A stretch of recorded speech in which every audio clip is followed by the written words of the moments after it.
নমস্কার, আমি দেবাশিস চলে এসেছি আরও একটি ভিডিও নিয়ে। একটা নিউজ শুনেছেন যে ট্রাম্প ইন্ডিয়ান গভর্নমেন্টের ওপর 25% সে ট্যারিফ দিয়েছে, এই ধরনের নিউজ শোনা যাচ্ছে। তো স্বামী বিবেকানন্দ বলতেন, কোনো জিনিস তোমাকে থামিয়ে দেওয়ার জন্য আসে না। যখন নতুন একটা কোনো একটা সমস্যা তৈরি হয়, সেখান থেকে নতুন একটা উপায় তৈরি হয়। তো আমার মনে হয় ট্রাম্পের এই সমস্ত যে সমস্ত স্টেপগুলো আসছে, এতে ইন্ডিয়ার জন্য উপকারী হবে। শুধু ইন্ডিয়ার না, ব্রিক্স কান্ট্রি যেগুলো আছে, ব্রিক্স যে অল্টারনেটিভ একটা কারেন্সি আনবে বলে ঠিক করছে, এইটা আনলে কিন্তু আমাদের যেটা ইন্টারন্যাশনাল কারেন্সি যেটাকে বলা হয় ডলার কিন্তু তার ইম্পর্টেন্স হারাবে, গুরুত্ব হারাবে, এটা আমার মনে হয়। আর ট্রাম্প যে সমস্ত জিনিসগুলোর ওপর ট্যারিফ বসাচ্ছে, সেইগুলো নিফটি ফিফটিতে বিরাট কিছু এফেক্ট আছে বলে আমার মনে হয় না। সেই জন্য এটা বিরাট কিছু প্রবলেম হবে না। আজকে মার্কেট অনেকটা নেগেটিভে ওপেন হয়েছিল। মার্কেট আজকে ওপেন হয়েছিল প্রায় 24,661-তে ওপেন হয়েছিল। সেখান থেকে মার্কেট রিকভার করে প্লাসে ঢুকে গেছিলো এবং মার্কেট কিন্তু হাই দিয়েছিল 24,965 পর্যন্ত। সেখান থেকে আবার কিছুটা ডাউন হয়ে 86 পয়েন্টের মতো ডাউন হয়ে বন্ধ হয়েছে। তো যাই হোক, আমরা যেটা ভাবছিলাম যে এফআইডিআইরা হয়তো প্রচুর কিছু বিক্রি করেছে, সেরকম কিন্তু কিছু নয়। এফআইরা যেটা বিক্রি করেছে আমরা দেখছিলাম, এফআইরা টোটাল আজকে ক্যাশ মার্কেটে সেল করেছে 5,588 কোটি টাকা। তার এগেনস্টে ডিআইরা কিন্তু বাই করে নিয়েছে 6,372 কোটি টাকা। আমরা যদি মার্কেট মুড বলি, মার্কেট মুড কিন্তু 32.62, যেটা প্রায় 24-এ নেমে গেছিলো, অর্থাৎ এক্সট্রিম ফিয়ারে চলে গেছিলো। সেখান থেকে মার্কেট মুড কিন্তু অনেকটা রিকভার করে 32.64 আসছে। আগামী মাস থেকে নতুন মাস শুরু হচ্ছে, অর্থাৎ আজকে জুলাই মাসের এক্সপায়ারি ছিল, আগস্ট থেকে নতুন মাস শুরু হচ্ছে এবং ওপেন ইন্টারেস্ট কিন্তু নিউট্রালে আছে, 1-এ আছে। এবং 7ই আগস্টের আমরা যদি ওপেন ইন্টারেস্ট দেখি 0.9 আছে।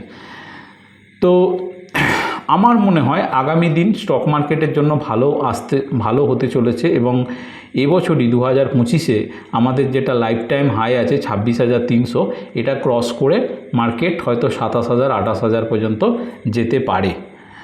আজকে আমরা যারা ইন্ট্রাডে করি, আজকে কিন্তু 12:10-এর দিকে একটা বুলিশ এনগেলফিন ক্যান্ডেল হয়েছিল এবং সেখান থেকে কিন্তু সুন্দর একটা সিগন্যাল দিয়েছিল যে মার্কেট এখান থেকে ওপরে যেতে চলেছে এবং সেই অনুযায়ী অনেকটা ওপরে গেছিলো।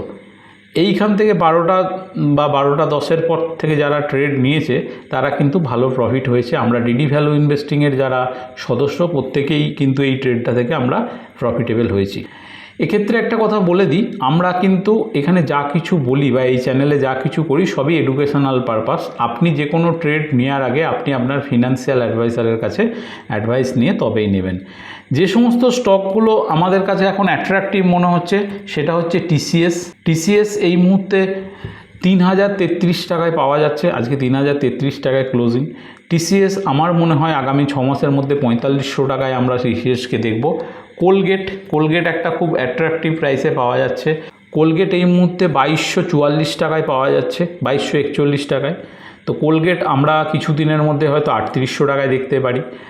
আচ্ছা, আমি এই যে সমস্ত স্টকের কথা বলছি এইগুলো কিন্তু আমি নিজের অ্যানালিসিস থেকে বলছি। আপনারা যদি এই স্টকগুলোতে কোনো ট্রেড নিতে চান তাহলে কিন্তু আপনারা আপনাদের ফিনান্সিয়াল অ্যাডভাইসারের কাছে অ্যাডভাইস নিয়ে তবেই নেবেন।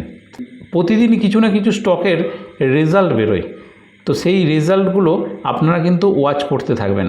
আজকে যদি দেখেন, আজকে 31 তারিখে আজকে যে সমস্ত স্টকগুলো রেজাল্ট বেরিয়েছে সেইগুলো হলো JSW energy, TVS Motor, M&M, Eicher Motor, Sun Pharma, Chola Finance, Maruti, Ambuja Cement, Coal India, Chambal Fertiliser, VEDL, Adani Enterprise, Dabur, Mankind, Hindustan Unilever, Policy Bazaar, Aarti industry. এর মধ্যে হিন্দুস্তান ইউনিলিভার আজকে খুব সুন্দর মুভ করেছে, অনেকেই হিন্দুস্তান ইউনিলিভারে প্রফিট বুক করেছে।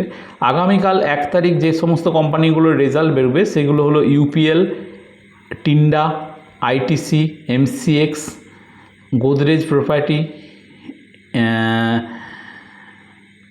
LIC Housing Finance, Tata Power. এই সমস্ত কোম্পানিগুলোর দিকে একটু নজর রাখতে হবে। আজকে যেই সমস্ত কোম্পানিগুলো প্লাসে ছিল তার মধ্যে হচ্ছে Hindustan Unilever, power grid, Kotak bank কিন্তু 2-1 দিন আগে অনেকটাই নেমে গেছিলো, আজকে অনেকটা রিকভার করেছে। JSW steel, Apollo hospital, Nestle India, ITC, যে সমস্ত কোম্পানিগুলো খারাপ পারফর্ম করেছে তার মধ্যে টাটা স্টিল আগের দিনেও অনেকটা পড়েছে, সান ফার্মা, আদানি এন্টারপ্রাইজ। নিফটি 50-র মধ্যে ছাড়াও আমরা যদি এফএনও স্টকগুলো দেখি, তার মধ্যে Godrej property, Hindustan Unilever, Indigo, এই সমস্ত শেয়ারগুলো আজকে ভালো করেছে। এবং খারাপ যেগুলো হয়েছে আইআইএফএল, বিড়লা সফট, তারপরে আরতি ইন্ডাস্ট্রি, ইন্দাস টাওয়ার, এই স্টকগুলো কিন্তু 6%-এরও বেশি নেগেটিভে বন্ধ হয়েছে। এই মুহূর্তে আমরা যদি ডাউ জোন্স দেখি, আমেরিকার মার্কেট দেখি, গ্লোবাল মার্কেট এই মুহূর্তে খুব সামান্য নেগেটিভে বন্ধ আছে, মানে নিউট্রালি আছে বলা যায়। তো দেখা যাক আগামীকাল কি হয়। আগামীকাল আমি আরও একটা ভিডিও নিয়ে আসবো। থ্যাংক ইউ, ভালো থাকবেন।